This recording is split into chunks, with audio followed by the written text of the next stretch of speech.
Olá pessoas, sejam bem-vindos a mais um vídeo do meu canal e hoje vamos continuar os estudos de torção, certo?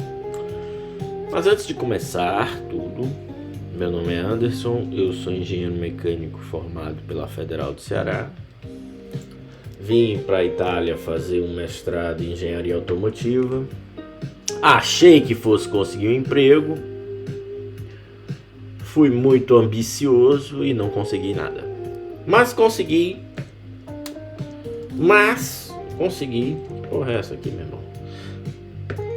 Consegui um doutorado, que é onde eu estou estudando agora, na cidade de Brescia. Certo? Hoje vamos continuar falando de concentração de tensão em eixos. Certo? A gente já falou bastante, o capítulo é o capítulo de torção, então a gente já falou de ângulo de torção. E agora a gente vai entrar nessas outros detalhes importantes.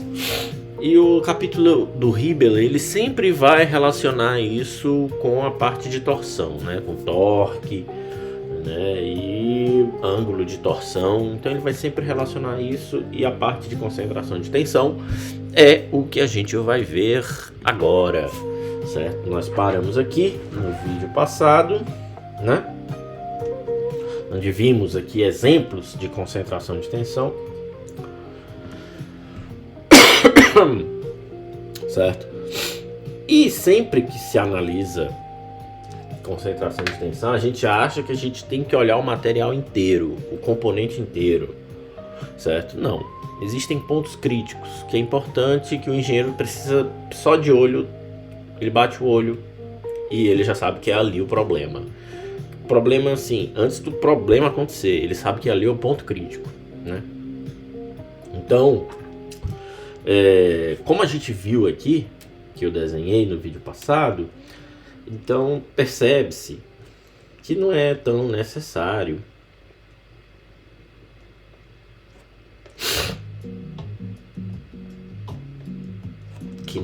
extremamente necessário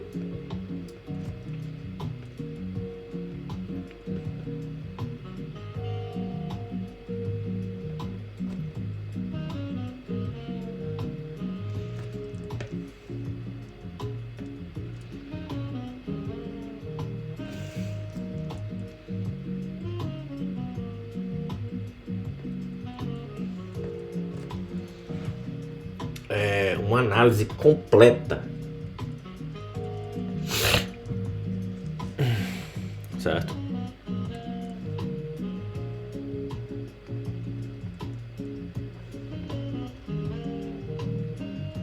Extensa do componente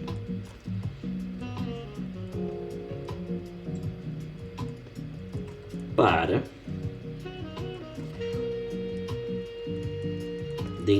identificar, certo, descontinuidades.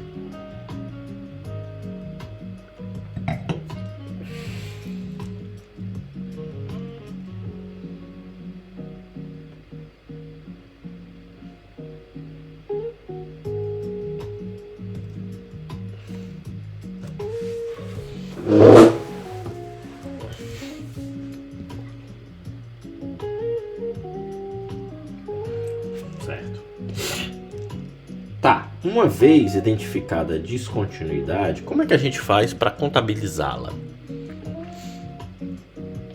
Veremos. Uma vez que se tem conhecimento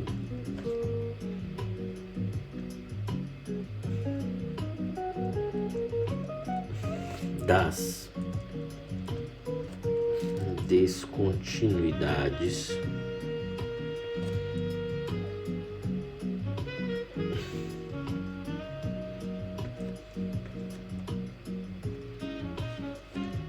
estas são contabilizadas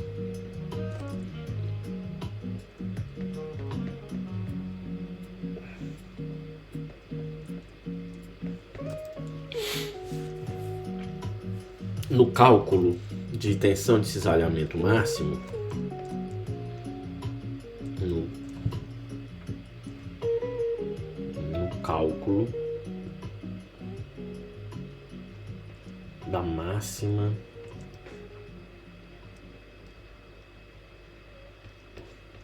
tensão de cisalhamento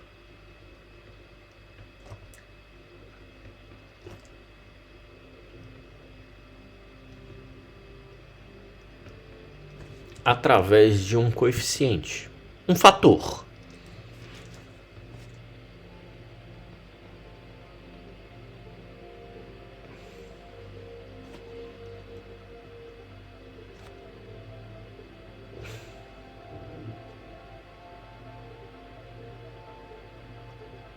De um coeficiente que é adicionado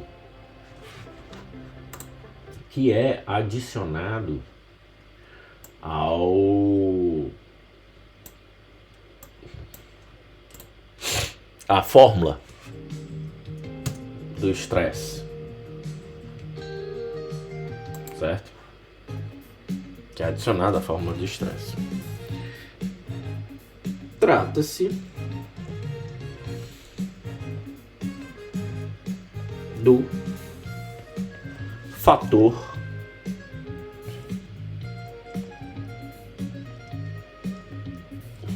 de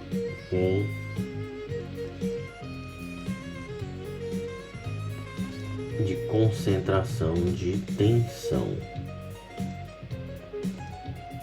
K.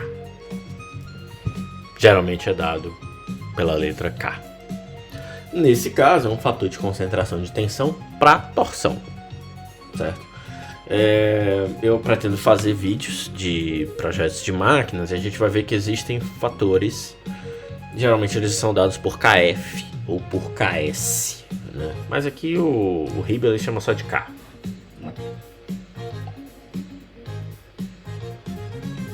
Geralmente,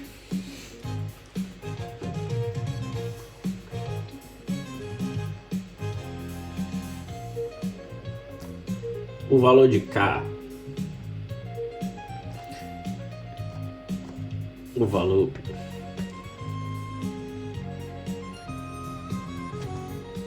de K é obtido através de gráficos.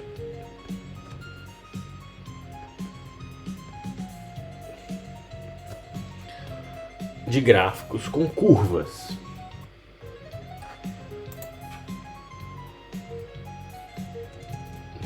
Curvas que relacionam o coeficiente e uma razão entre raio e diâmetro, certo?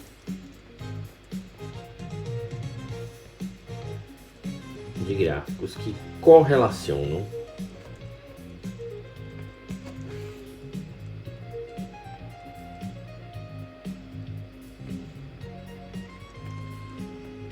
K com a razão R dividido por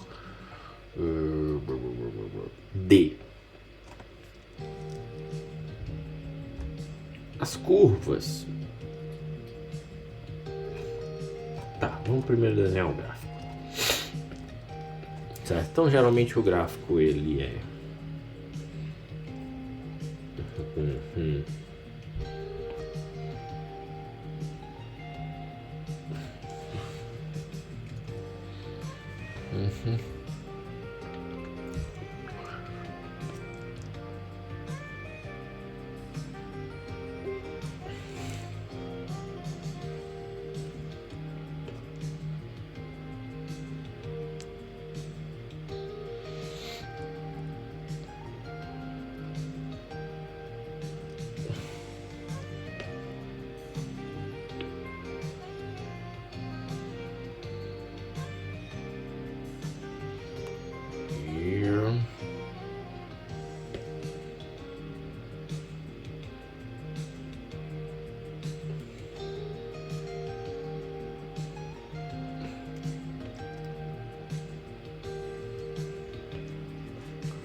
Então eu vou ter um gráfico mais ou menos como esse aí.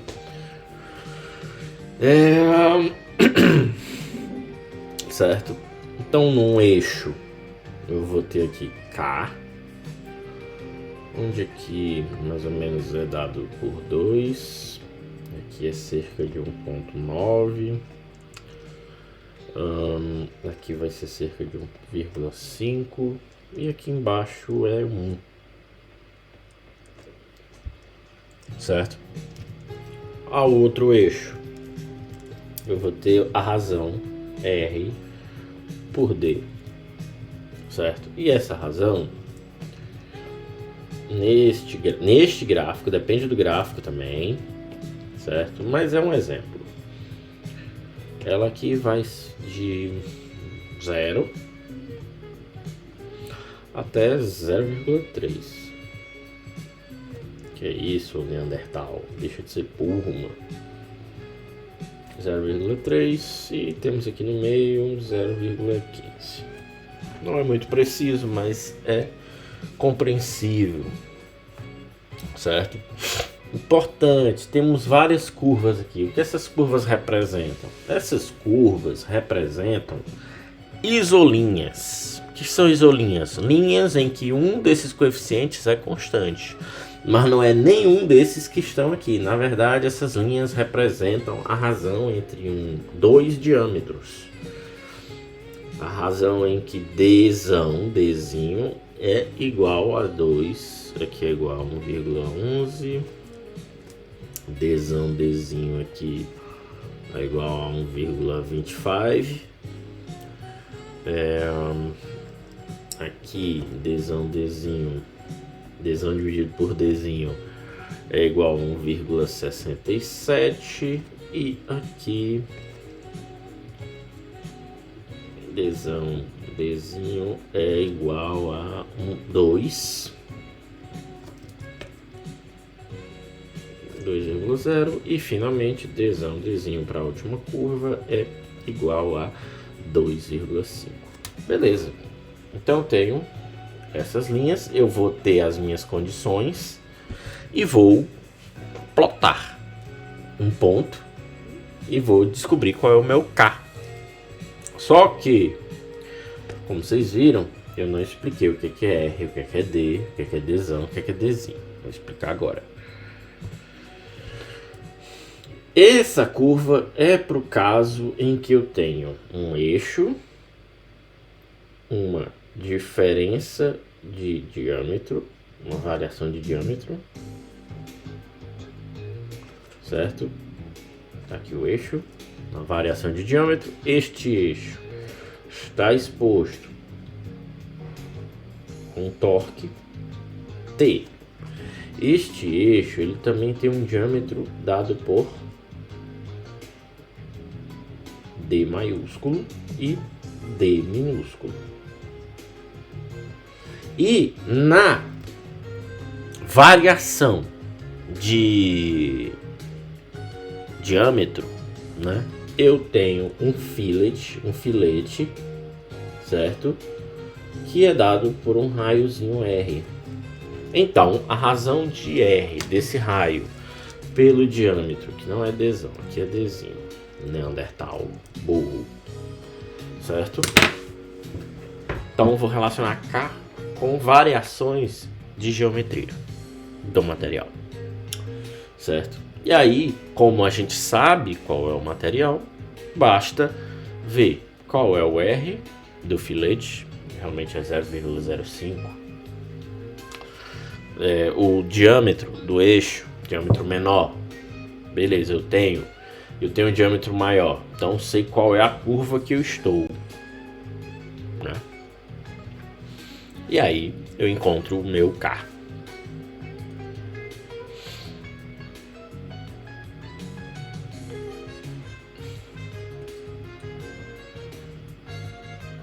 Beleza? Então,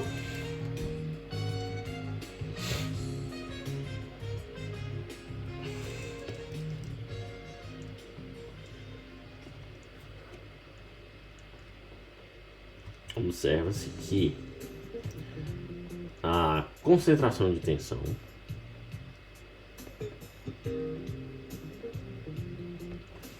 depende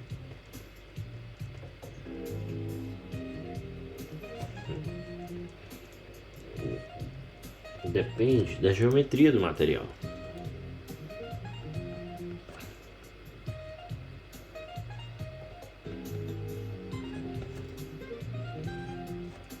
Do componente. E também depende de technological features, detalhes tecnológicos, que geralmente são assim chamados os filetes ou chanfros, né? Beleza, então assim, geometria do componente que determinam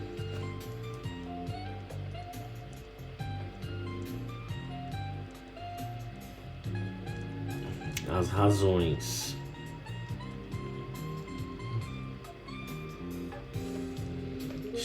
eita, meu analfabetismo aqui tá grande.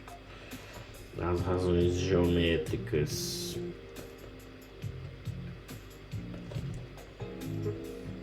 RD e Dzão dividido por Dzinho, certo? Assim, define-se o valor de K e o introduz na equação.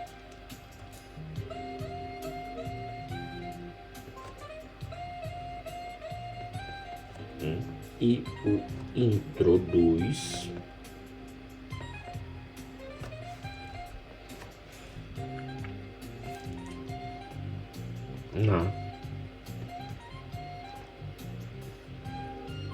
na equação. Então, tensão máxima de cisalhamento na região de concentração de tensão será dada por K, o nosso fator, vezes, aí eu tenho a fórmula básica, T vezes C dividido pelo momento de inércia, momento polar de inércia.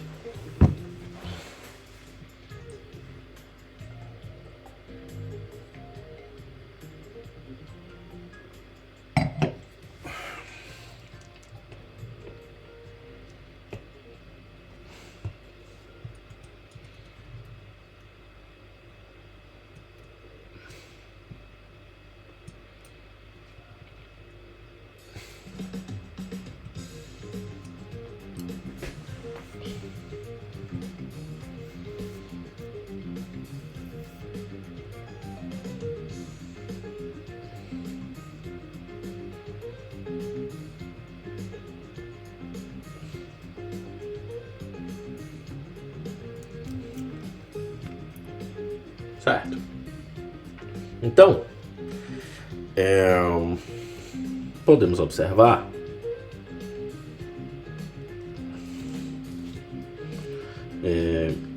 conclui-se que o fator de concentração de tensão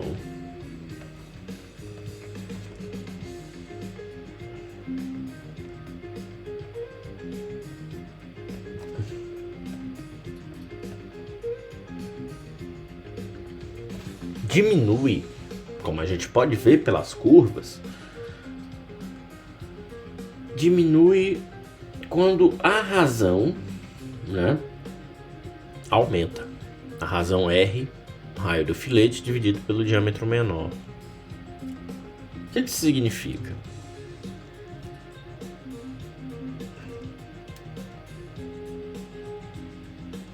A gente vai já ver. Diminui quando R, o raio do filete, aumenta e ou o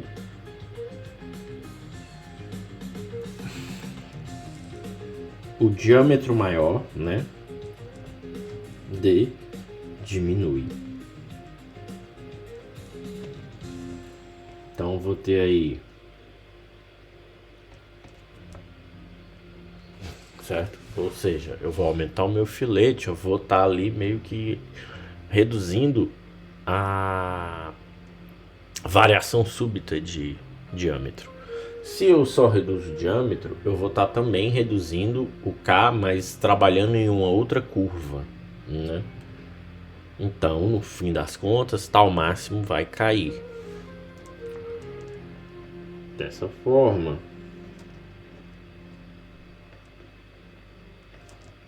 tal máximo vai sofrer um decréscimo.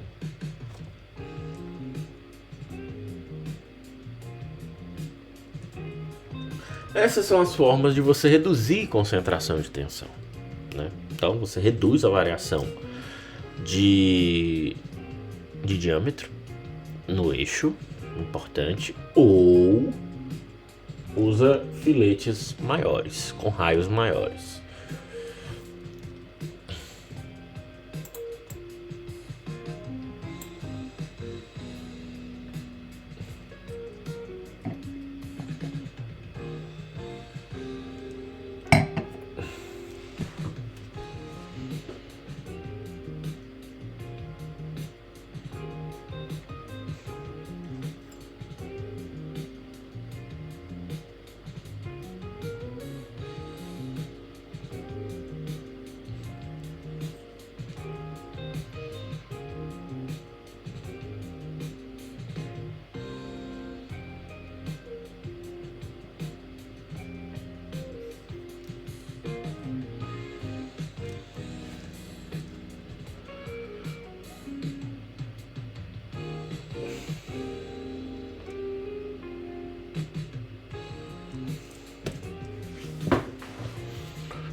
Certo.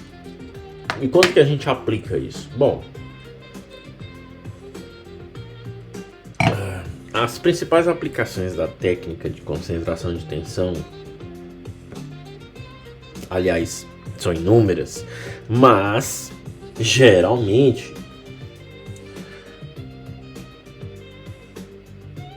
essa técnica ela é muito aplicada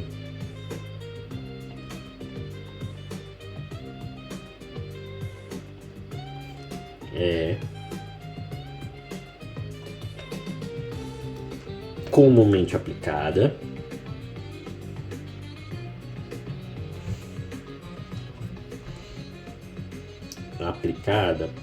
para casos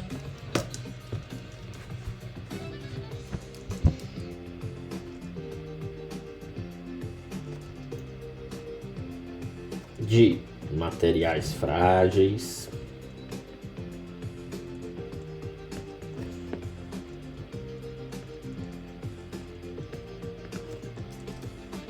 ou submetidos a carregamentos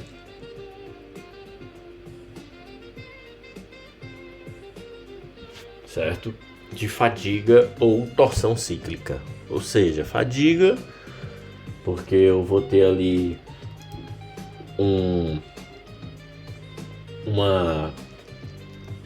como é que eu posso dizer? Um carregamento contínuo, certo? E torção cíclica que segue ali um padrão de oscilação, certo? Pode ser senoidal, né? No caso de eixos de automóveis, eixos de máquinas, de motores, pela frequência, né? Pela frequência de rotação, certo? Então, eles são submetidos a carregamentos de fadiga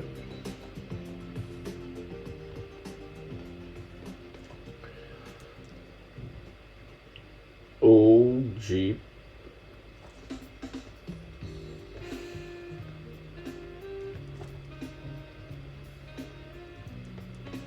torção cíclica, certo? Quando um componente vai falhar nessas condições, ele geralmente falha por trincas que surgem no ponto de concentração de tensão. A falha de componentes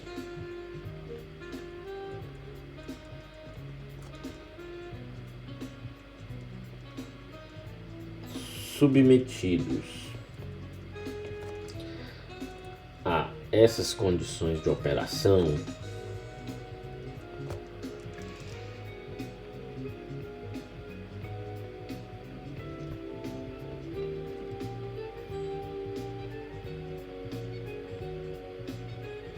certo?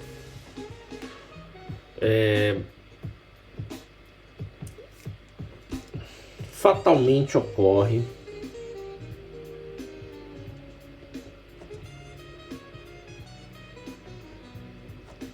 pela formação de trincas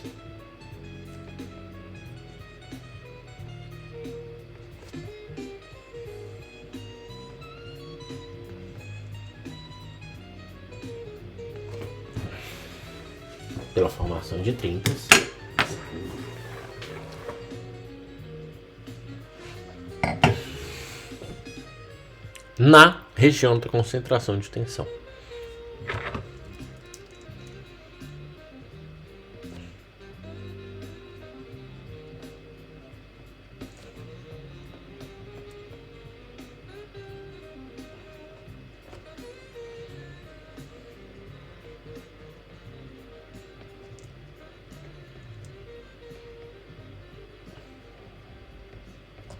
Certo?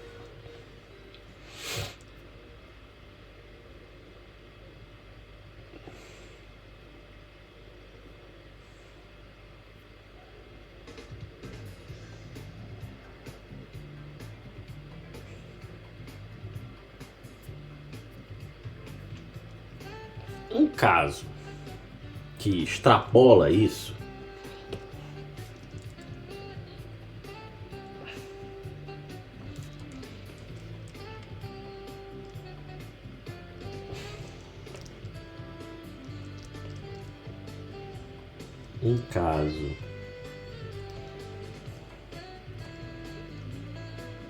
pode extrapolar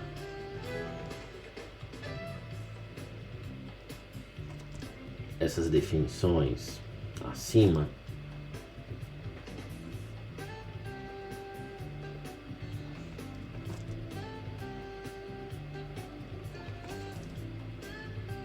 é o carregamento estático.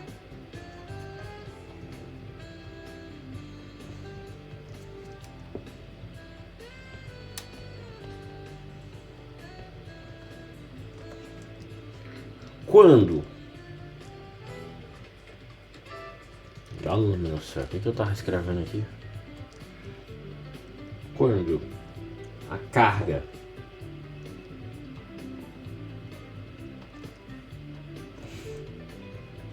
é excessivamente alta,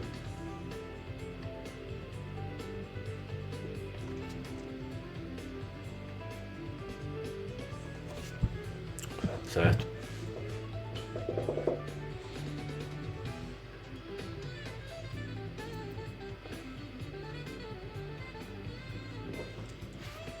Carga excessivamente alta e o eixo em questão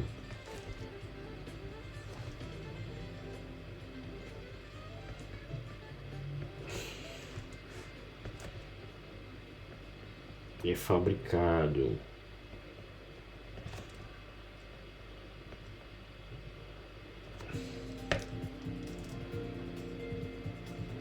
por um material dúctil,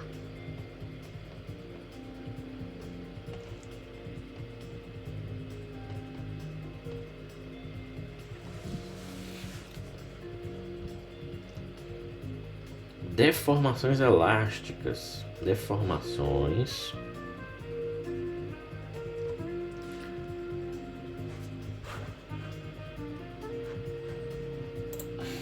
deformações inelásticas.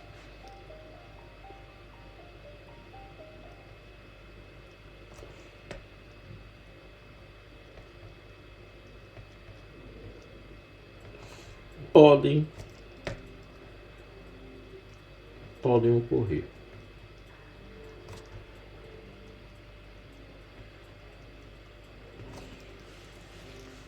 Certo?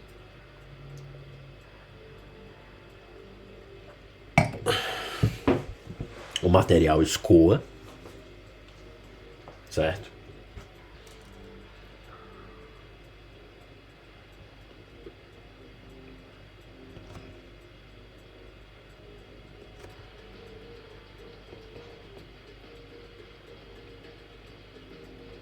Internamente e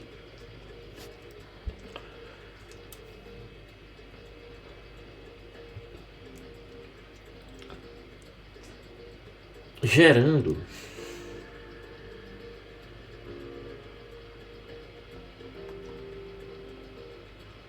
uma distribuição de tensão mais uniforme.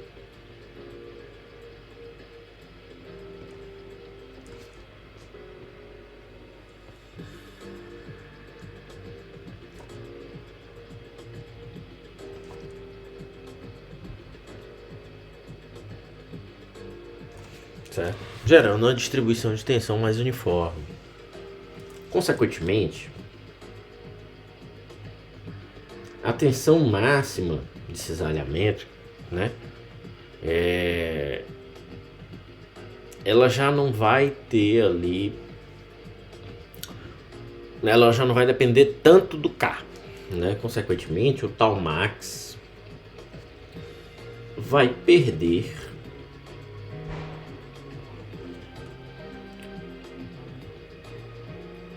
influência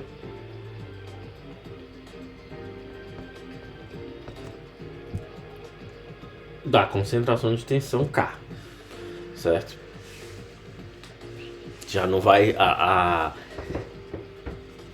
são outros fatores que vão limitar a tensão nesse caso, certo? Embora não seja, ele até vai discutir isso no próximo tópico.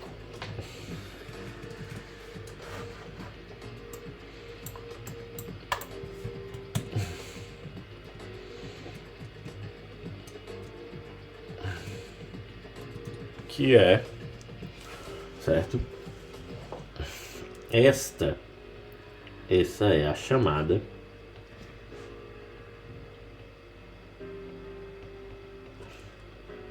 torção inelástica.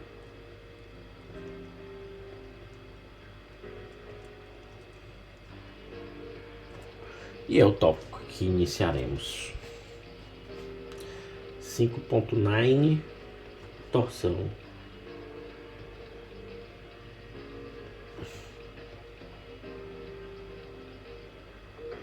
inelástica.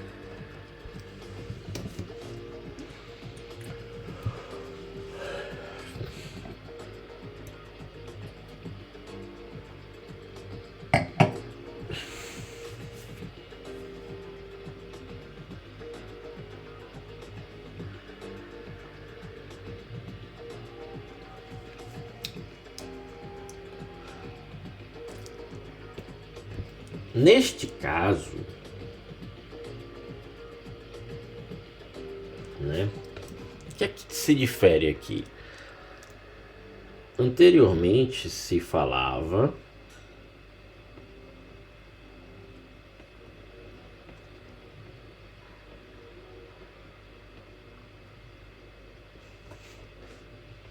de casos onde a torção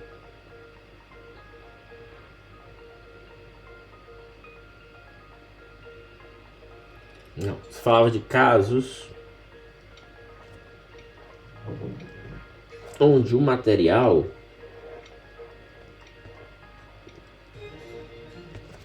tinha comportamento linear.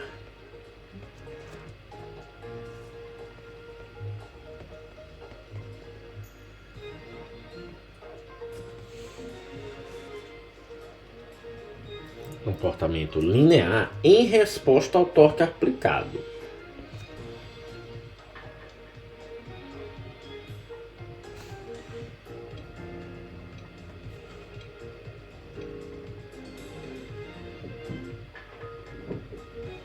Certo?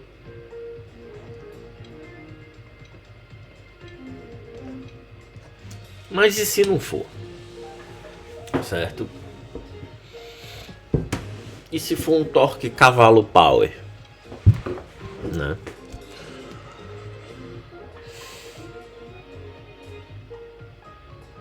Dessa forma,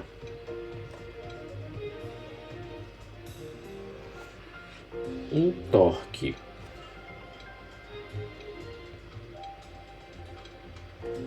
suficientemente alto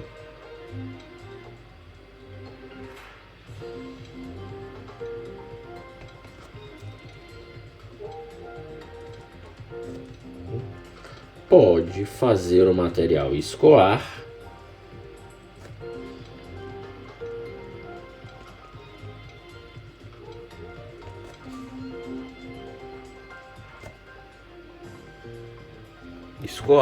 o que resulta em um comportamento, digamos, plástico, né?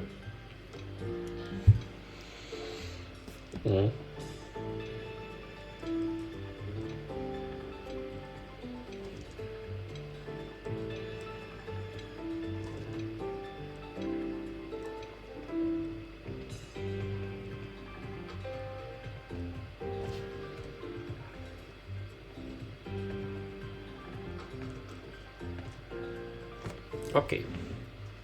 E aí a gente precisa analisar conforme, né? Porque a distribuição, nesse caso, a distribuição de tensão,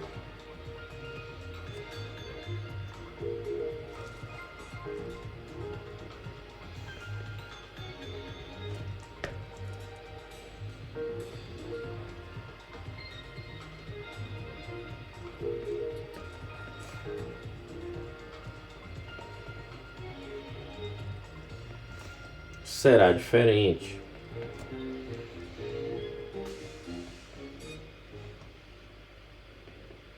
Logo, o ângulo de torção e a tensão de cisalhamento também.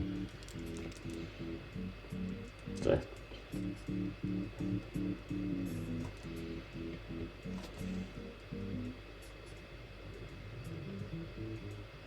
A tensão de cisalhamento e o ângulo de torção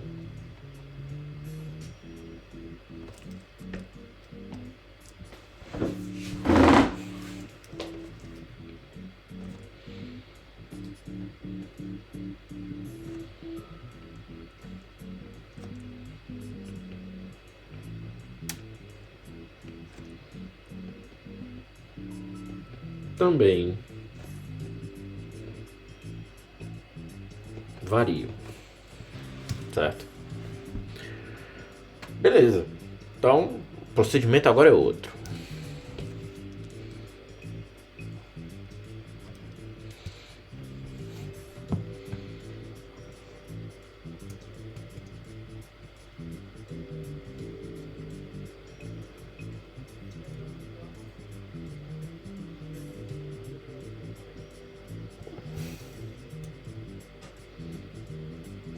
Beleza.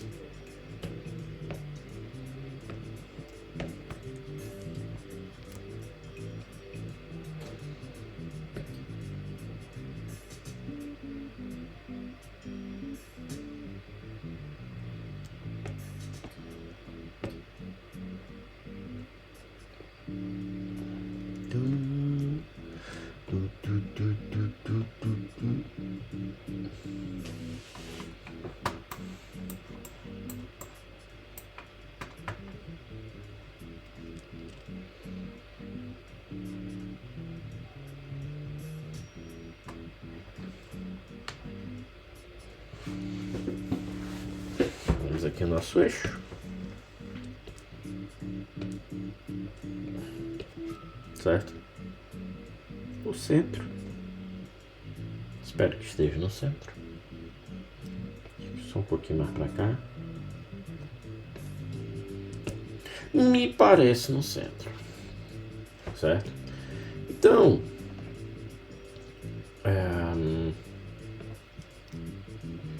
vamos observar aqui.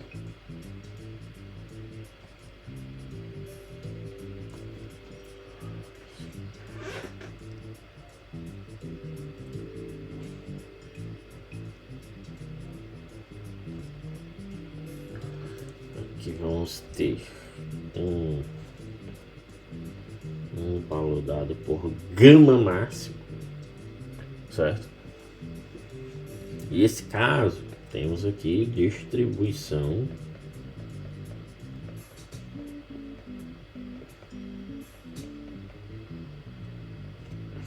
linear.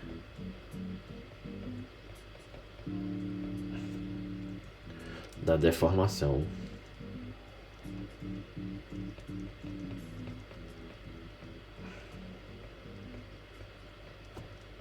devido ao cisalhamento.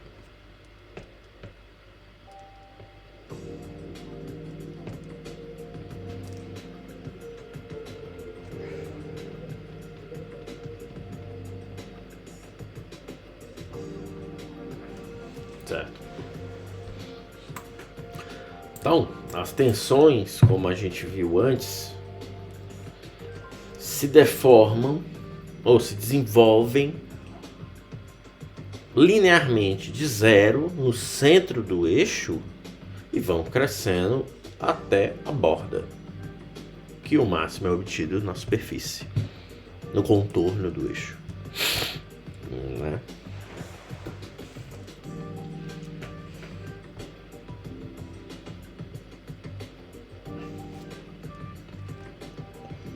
No caso usual,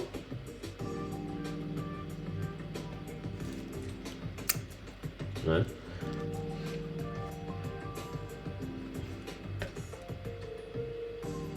As tensões de cisalhamento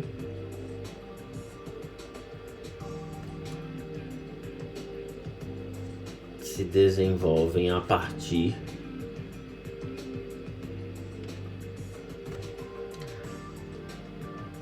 do centro do eixo.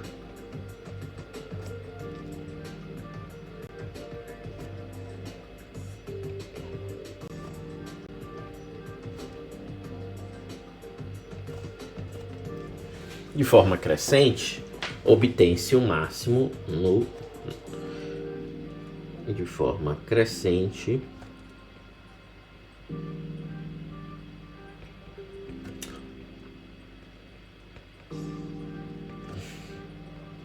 obtém-se o máximo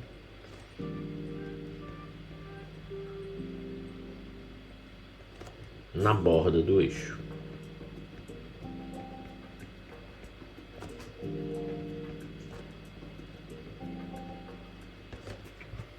Certo.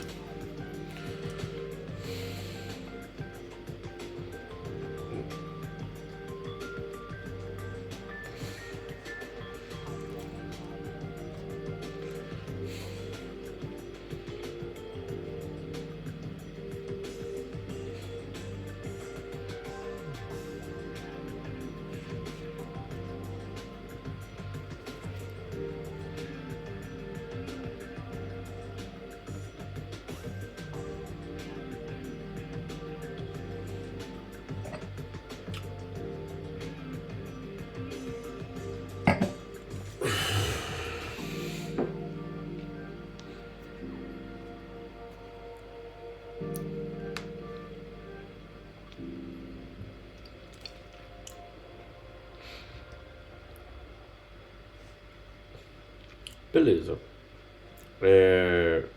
Essa forma de análise, ela é muito baseada na geometria do material, certo? Do componente, no caso, né?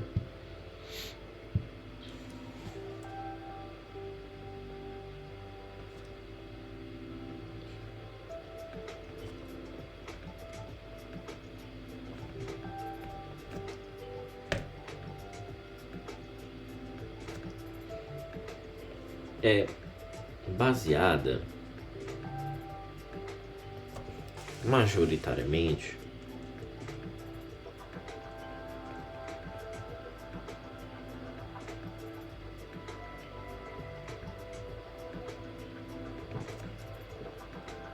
na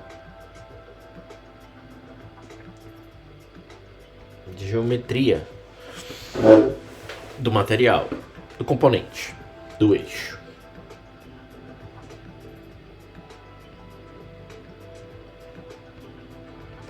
Assim, espera-se que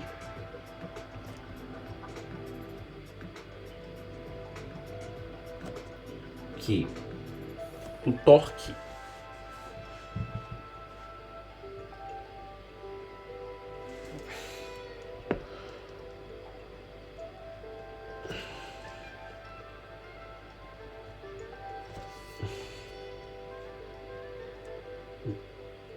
Eita, meu irmão. Parkinson aqui tá. O torque resultante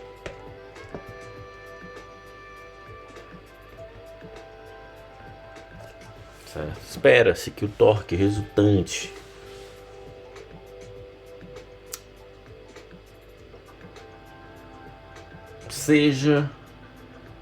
equipare-se ao torque da distribuição da tensão de cisalhamento. Porque a tensão de cisalhamento distribuída resulta num torque. Certo?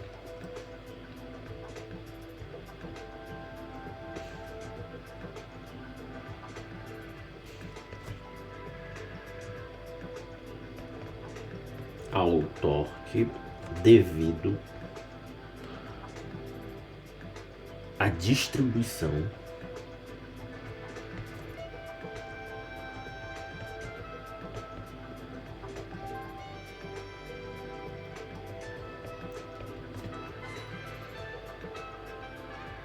da tensão de cisalhamento na seção transversal.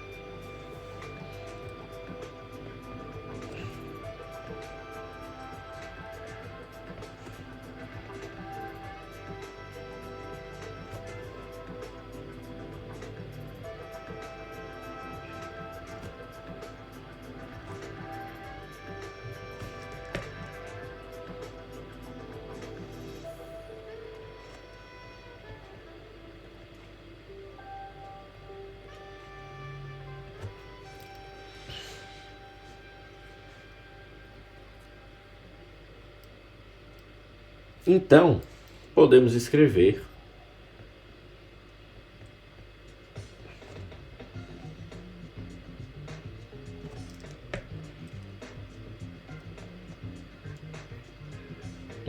pode-se escrever que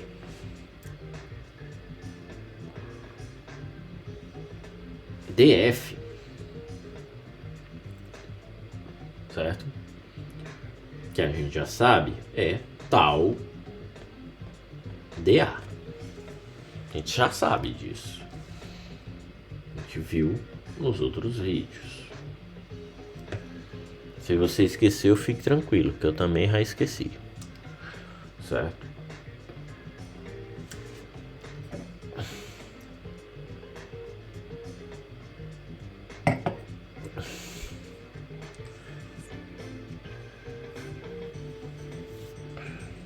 Beleza. Então, a força de cisalhamento tal age numa área dA. Certo? A uma distância ρ do centro. Logo, eu posso pegar isso aqui, fazer um copy, paste. Aí eu venho aqui, apago isso aqui, certo? E represento aqui para vocês. Não, peraí. Um elementozinho, certo? temos aqui tensão de cisalhamento tal. Aqui bem no centro, resultante. Temos a distância daqui para cá, que é dada por ρ. Enquanto isso, temos o torque.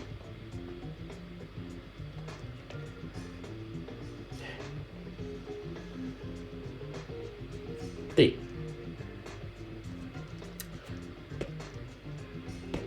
Certo? O elemento ele tem uma área dA. Certo? Ele tem uma área dA. Certo? Então, podemos aqui entender isso tudo visualmente. Certo?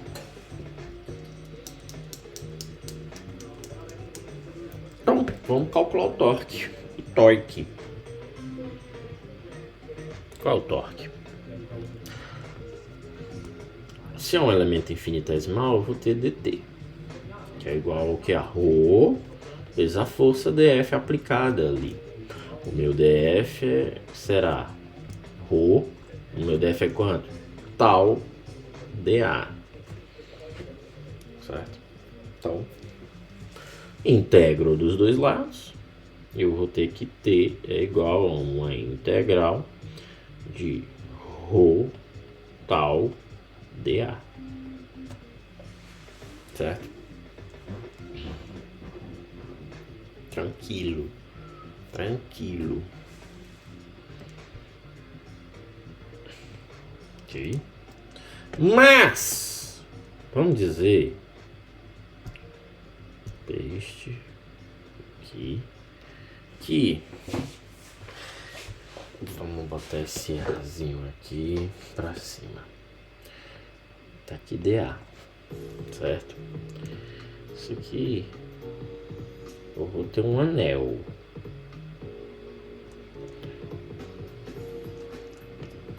Certo? Bem circularzinho aqui.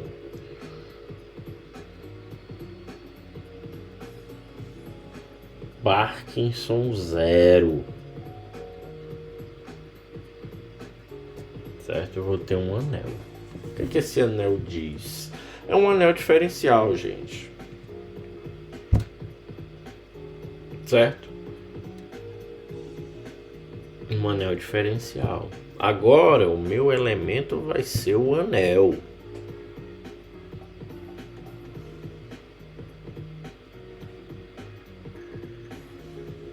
Nós vamos trabalhar com um anel agora. Dessa forma, sai o dA. Oh, olha aí a cagada que fiz. Certo? Vamos trabalhar com um anel. E eu vou tirar essa força aqui também. Não!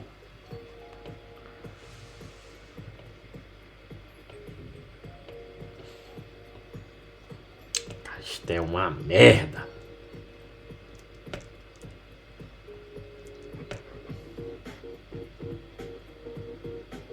Ok.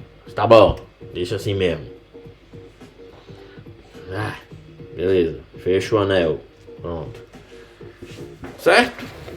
Por quê? Porque a área de agora eu não vou ter mais a área de um elemento. Eu vou ter a área do anel.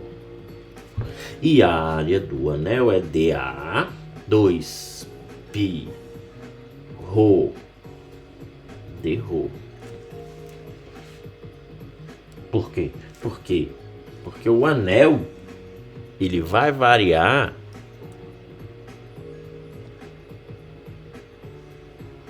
dρ em sua espessura.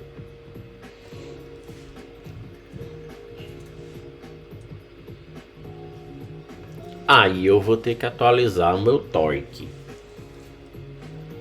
Então torque será agora integral de ρ tal 2π ρ dρ.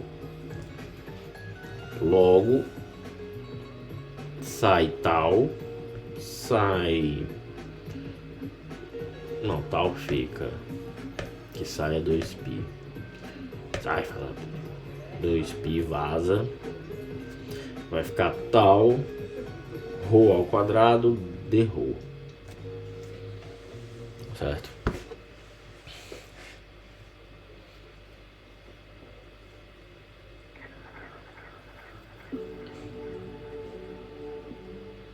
Beleza. Esse é o ponto inicial para trabalhar com torção inelástica.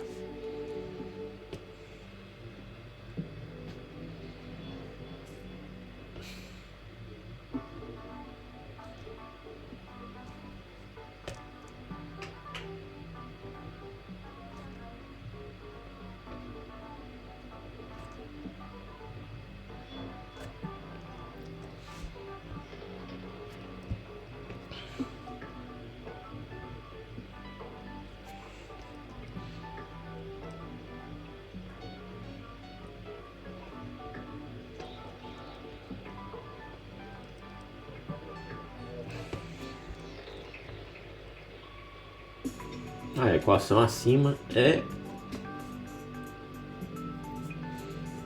a nova definição, a nova abordagem para o torque,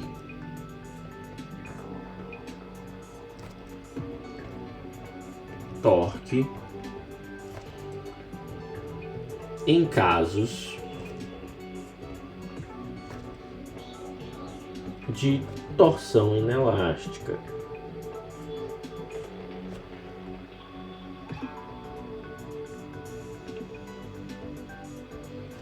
Certo?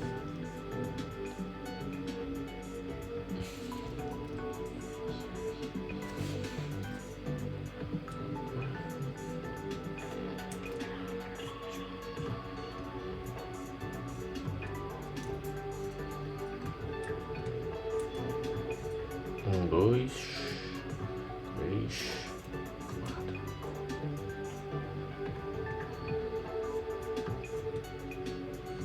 Certo? Em caso de torção inelástica, que são descritos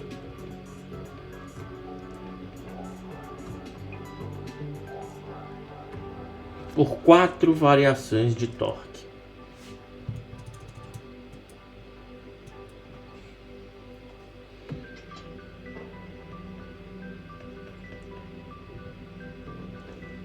Fala, minha Nossa Senhora, escrever 4 variações junto, pelo amor de Deus, voltar para a alfabetização. Chega.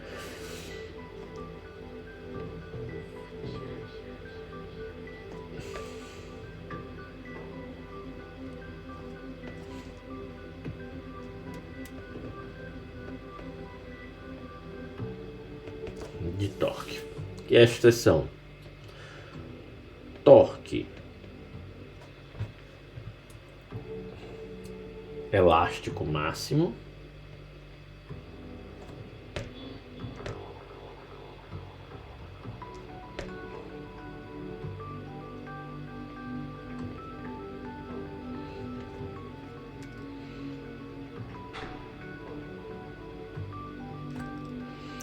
torque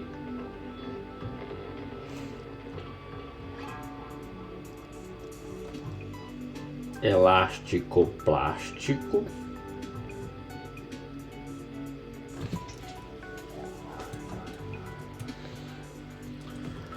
torque plástico,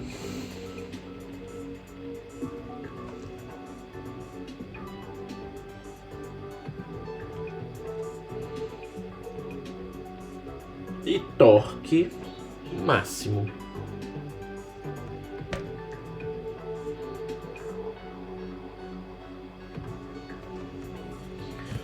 Vamos trabalhar com estes 4 subcasos, que é quando eu tenho ali o funcionamento inelástico do componente. E a gente vai ver isso no próximo episódio desta série de terror. Ok? É isso aí. Finalizamos ali. O que foi que a gente estudou hoje mesmo? Já esqueci. Minha memória está muito baixa. Fator de concentração de tensão, que depende da geometria do material, certo? Ele é tabelado, geralmente por... Não sei se vem em tabela. Não me recordo. Acho que vem. No Norton tem umas tabelas. Mas se usa muito gráficos. E você pega através da geometria do componente. Os diâmetros, o raio dos filetes. Certo? Como reduzir? Aumentando o filete. Né? Deixando o filete assim do tamanho da roda de um carro, né? Aí você reduz, né? Ou reduzindo o raio grande do eixo, raio maior não, diâmetro maior, né? Diminuindo o diâmetro maior do eixo, certo? E entramos no torque inelástico, que é quando eu exponho o torque a uma força cavalo power que gera expõe o torque não, né? O eixo a uma força cavalo power que gera um torque absurdo e o material escorre. E aí o material entra em uma condição de distribuição de tensão diferente. E aí a forma como a gente calcula ângulo de torção, a forma como a gente vai calcular tensão de cisalhamento muda. É basicamente isso que a gente viu aqui, certo? Então é isso.